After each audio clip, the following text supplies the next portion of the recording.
Hi అండి. ఇవాళ నేను కాకరకాయ కారం అనేది ఎలా చేసుకోవాలనేది చెప్తున్నాను. దానికి కావాల్సిన పదార్థాలు: కాకరకాయలు నేను 1/2 కేజీ తీసుకున్నాను, సాల్ట్, ఉల్లిపాయలు 1/2 కేజీకి 4 ఉల్లిపాయలు సరిపోతాయి, సాల్ట్, పసుపు, కారం, బెల్లం, నూనె. ఫస్ట్ ఇవి కడుక్కొని పెట్టుకున్నాను. సన్నగా ముక్కలు చేసుకోవాలండి. ఉల్లిపాయలు కూడా అంతే, సన్నగా ముక్కలు చేసుకోవాలి. ముక్కలు చేయంగానే చూపిస్తాను. చూసారండి, సన్నగా ముక్కలు చేసేసుకున్నాను. ఇప్పుడు ఇది నేను స్టవ్ మీద బాండి పెట్టుకుని 1 టేబుల్ స్పూన్ ఆయిల్ వేసుకున్నాను. ఆయిల్ వేడవ్వగానే ఈ ముక్కలు దీనిలో వేసేసుకుందాం. ముక్కలు వేసేసుకున్నాను.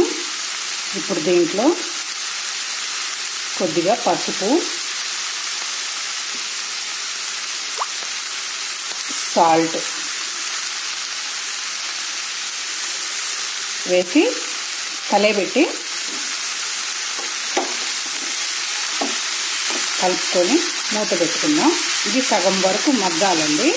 మగ్గిన తర్వాత అప్పుడు ఉల్లిపాయ ముక్కలు వేసుకోవాలి. ఈ పచ్చి కలర్ ఉంది కదండి, ఆకుపచ్చి కలర్, ఇదంతా పోయి మనకి మగ్గిన తర్వాత కలర్ వస్తుంది కదా, కొంచెం ఎల్లో అలా. ఆ కలర్ వచ్చినప్పుడు ఉల్లిపాయ ముక్కలు వేసుకోవాలన్నమాట. చాలా బాగుంటుందండి ఈ కర్రీ. దాదాపుగా 20 రోజుల వరకు నిల్వ ఉంటుందండి. 15-20 రోజుల పైన, 4 రోజుల దాకా ఉంటుంది ఖచ్చితంగా.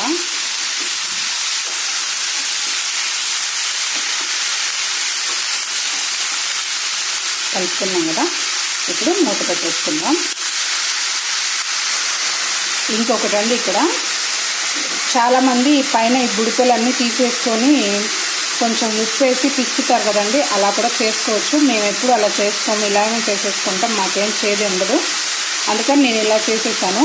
అలా తయారు చేసుకున్న వాళ్ళు కూడా అలా కూడా చేసుకోవచ్చు. ముక్కల్ని ఆ పైన అంతా తీసేసి కొంచెం సాల్ట్ వేసేసి బాగా పిసికేసేసి ఆ పైన పసరు చేదు ఇది ఉంటుంది కదండి, అంటే కాకరకాయ కూర ఇష్టపడిన వాళ్ళు అలా చేస్తారనుకుంటా దాదాపుగా.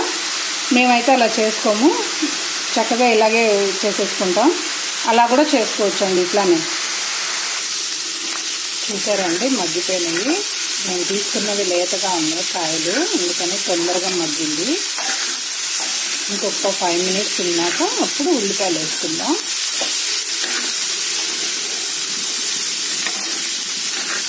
మధ్య మధ్యలో ఇలా కలుపుకుంటూ ఉండాలి.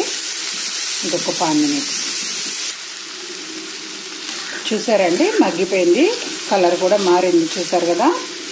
ముక్క కూడా బాగా ఉడికింది. ఇప్పుడు దీంట్లోకి ఉల్లిపాయలు వేసేసుకుందాం.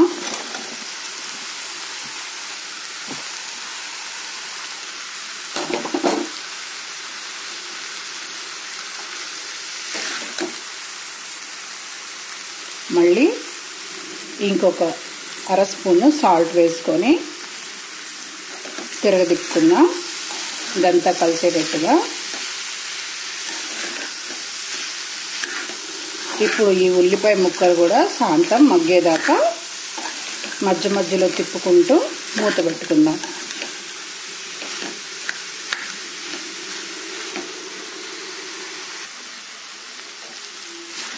చూసారండి, మగ్గిపోయింది. ఇప్పుడు మనం దీనిలోకి బెల్లం వేసుకోవాలి. నేను 1/2 కేజీ కాకరకాయలు తీసుకున్నాను కదండి, 150 గ్రాముల నుంచి 200 గ్రాముల బెల్లం తీసుకుంటున్నాను నేను. మీరు కొంచెం స్వీట్ తక్కువగా తినేవాళ్ళు అయితే కొంచెం తగ్గించుకొని వేసుకోవచ్చు. ఇది ఇప్పుడు మనకి పాకం వచ్చేదాకా ఉంచుకోవాలన్నమాట.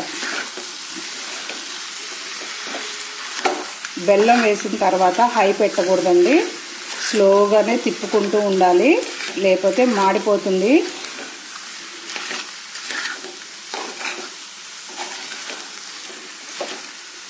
ఇది మా అత్తగారు బాగా చేస్తారండి, నేను ఆమె దగ్గరే నేర్చుకున్నాను.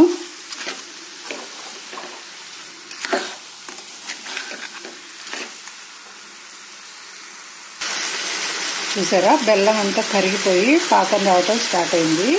ఇప్పుడు మనం కారం వేసుకుందాం.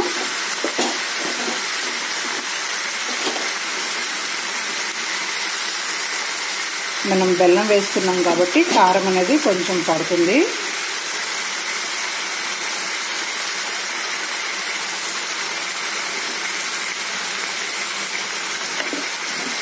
ఉప్పు కూడా కొద్దిగా పడుతుంది. ఇందాక మనం కొంచెమే కదండి వేసుకుంది, ఉప్పు చూసుకొని వేసుకోవాలి.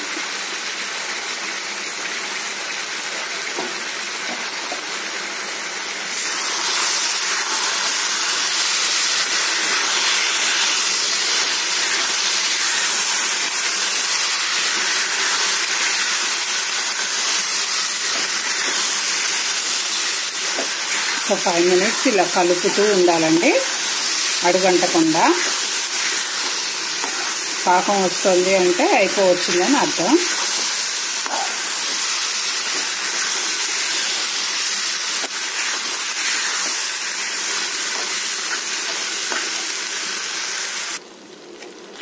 కారం వేసుకున్నాం కదండి, తర్వాత ఇలా కలుపుకుంటూ ఉండాలి. మనం వేసిన నూనె కొంచెమే వేసాం కదండి, కానీ పాకం వచ్చాక నూనె అనేది బయటకి విడిపోతుంది అనమాట. అప్పటిదాకా మనం కొంచెం అంటే గట్టి పడుతుంది అనమాట. గట్టి పడేదాకా మనం తిప్పుకుంటూ ఉండాలి. చాలా మంచిదండి కాకరకాయ కూర. ఇది కారం కదండి, చాలా చెప్పాను కదా 15-20 రోజుల దాకా నిల్వ ఉంటుంది. నెల రోజులైనా ఉంటుందండి.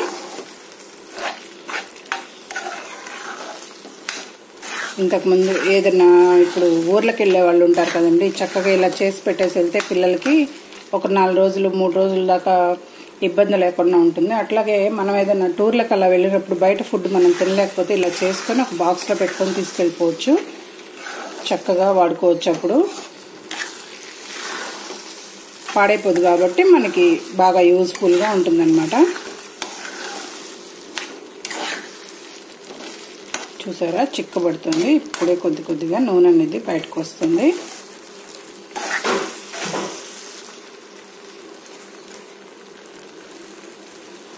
షుగర్ వాళ్ళకి కూడా చాలా మంచిదండి.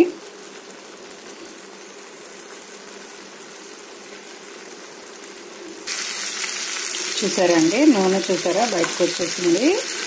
అది పాకం పట్టడం వల్ల కూర అంతా గట్టిగా అయిపోతుంది. అప్పుడు నూనె అనేది మనం కొంచెం వేసినా అది బయటకు వచ్చేస్తుంది. అయిపోయిందండి కూర, పర్ఫెక్ట్గా అయిపోయింది.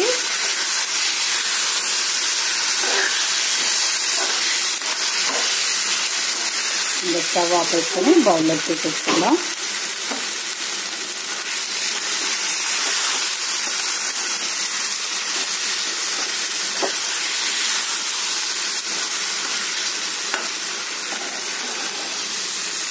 కాకరకాయ అంటే ఇష్టపడని వాళ్ళు కూడా ఈ కూర చాలా ఇష్టంగా తింటారండి, నచ్చుతుంది బాగా.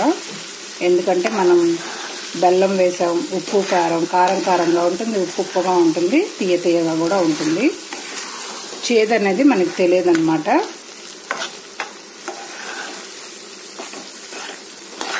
మెయిన్ ఇలా పాకం రావటం వల్లే మనకి అన్ని రోజులు నిలవ ఉంటుందన్నమాట. ఇప్పుడు ఇది బౌల్లోకి తీసుకుందాం. చూసారండి, ఇంతేనండి. చాలా చాలా టేస్టీగా ఉంటుంది.